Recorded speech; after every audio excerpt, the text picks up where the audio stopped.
Pemirsa, Anda masih bersama kami dalam Kominfo Newsroom. Pemirsa, Kepala BPS Margo Yuwono menyebutkan pertumbuhan ekonomi pada kuartal keempat tahun 2022 mencapai 54,53 miliar US dollar atau tumbuh sebesar 53,96% dibandingkan dengan tahun sebelumnya. Ia juga mencatat bahwa seluruh lapangan usaha sepanjang tahun lalu menunjukkan pertumbuhan yang positif.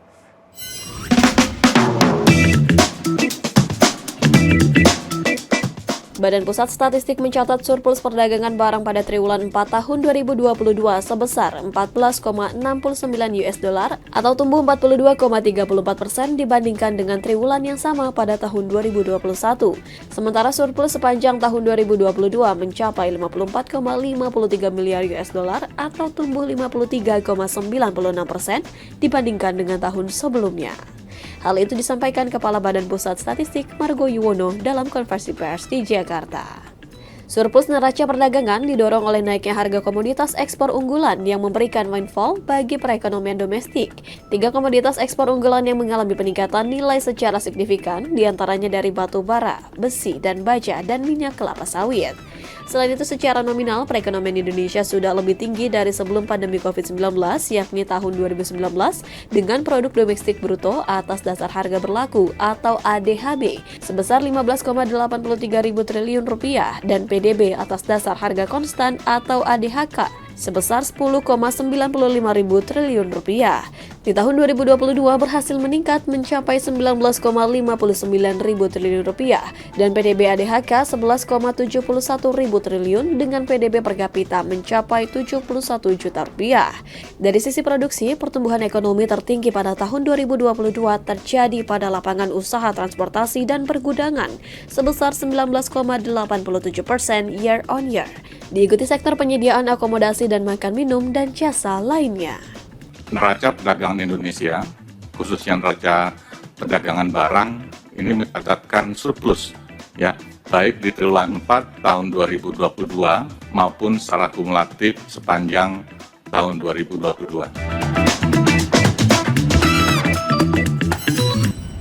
Pemirsa, Tanri Abeng University berkolaborasi dengan Kementerian Komunikasi dan Informatika untuk mengembangkan talenta digital di Indonesia.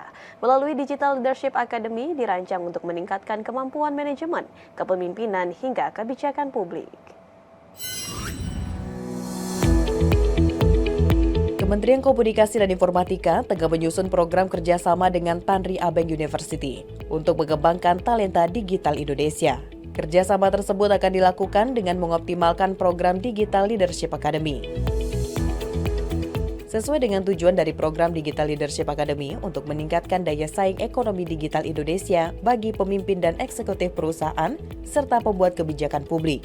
Tanri Abeng University juga telah memiliki program serupa, menyampaikan kesiapannya menjalin kerjasama dengan Kementerian Kominfo untuk mengembangkan talenta digital Indonesia melalui program pelatihan Digital Leadership Academy. Hingga saat ini Kementerian Kominfo telah melakukan kerjasama dengan 8 universitas terbaik dunia dalam menyediakan tema pelatihan bagi pengembangan talenta digital Indonesia. Sementara itu pada tahun 2023 Kementerian Kominfo menyediakan 500 beasiswa pelatihan untuk pemimpin digital di sektor publik dan swasta. Selain melakukan kerjasama dengan universitas luar negeri, pemerintah serta sektor publik lainnya, program DLA juga bekerjasama dengan sektor swasta, seperti Masyarakat Telematika Indonesia dan Amazon Web Service dengan tema khusus untuk infrastruktur digital. Saya sangat tertarik dengan Digital Leadership Academy ini untuk mungkin bisa melakukan kerjasama di situ ya. Dan yang kedua tentang entrepreneurship. Entrepreneurship ini kan bertahap juga, ada yang pemula sekali, yang kecil-kecil, ada yang menengah, dan mungkin juga ada yang lebih besar. Nah, kami juga punya program ini, jadi materinya kita sudah memiliki, mungkin bagaimana ini didigitalisasikan programnya sehingga memungkinkan aplikasinya juga melalui digital. Sementara itu pemirsa, Menteri Kesehatan Budi Gunadi Sadikin mengajak masyarakat untuk berani melakukan deteksi dini kanker. Menteri Budi menilai hal tersebut sebagai upaya untuk mendukung langkah pemerintah dalam menemukan kanker pada stadium yang lebih dini.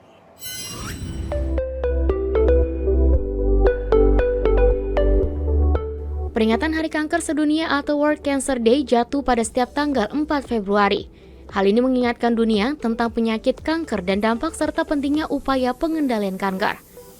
Peringatan World Cancer Day 2023 kali ini bertujuan untuk mendukung langkah pemerintah menemukan kanker pada stadium yang lebih dini. Menteri Kesehatan Budi Gunadi Sadikin dalam sambutannya saat menghadiri peringatan Hari Kanker Sedunia mengatakan, kanker yang ditemukan pada stadium yang lebih dini diyakini dapat meningkatkan peluang kesembuhan hingga 80 hingga 90%. Data Globosan tahun 2020, jumlah kasus baru kanker payudara mencapai 68.858 kasus atau 16,6% dari total 396.914 kasus baru kanker di Indonesia. Sementara itu, untuk jumlah kematiannya mencapai lebih dari 22.000 jiwa kasus. Kanker payudara dan kanker leher rahim mendominasi kejadian kanker pada wanita. Sementara kanker paru-paru dan kolorektal mendominasi kejadian kanker pada pria. Menkes mengajak masyarakat untuk berani melakukan deteksi dini kanker, peningkatan upaya promotif preventif melalui sosialisasi, advokasi, dan edukasi terhadap bahaya kanker. Di mana we are unlocking the social capital that bangsa Indonesia luar biasa miliki untuk bekerja bersama-sama menyelesaikan suatu masalah.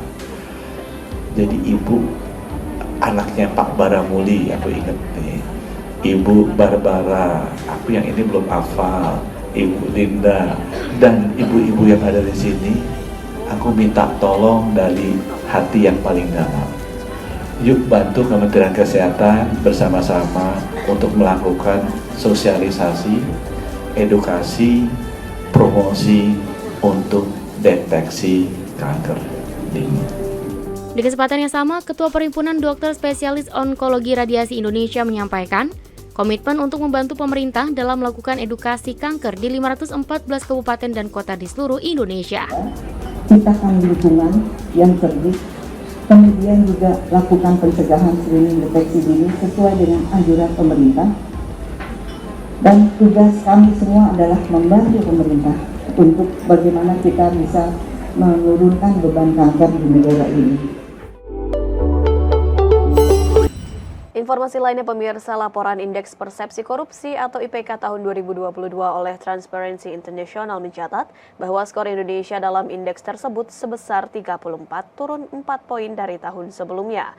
Mahfud menilai penurunan tersebut bukan disebabkan oleh penegak hukum dalam bidang korupsi yang naik, tetapi masalah birokrasi perizinan yang mempersulit investasi. Indeks Persepsi Korupsi tahun 2022 yang baru saja dilansir oleh Transparency International Indonesia menunjukkan skor Indonesia anjlok 4 poin, yaitu dari 38 menjadi 34 dan berada pada urutan 110 dari 180 negara.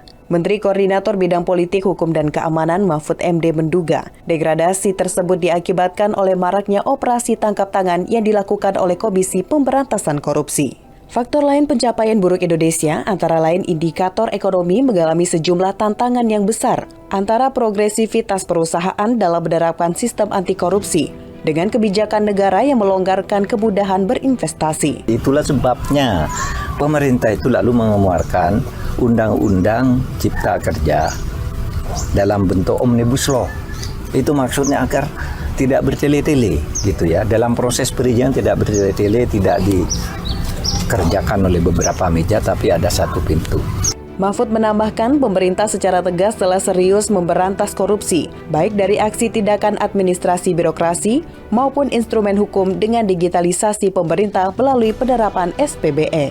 Mahfud berharap dengan adanya SPBE dapat menutup sebanyak mungkin celah-celah korupsi dalam proses penggunaan uang negara dan jalannya pemerintahan. Program SPBE sistem pemerintahan berbasis elektronik ini akan segera disahkan oleh Presiden agar korupsi, kolusi, pembayaran di bawah meja dan sebagainya itu bisa ditangkal. Pemirsa, tetaplah bersama kami karena usai jeda kami akan kembali dengan beragam informasi lainnya. Tetaplah bersama kami.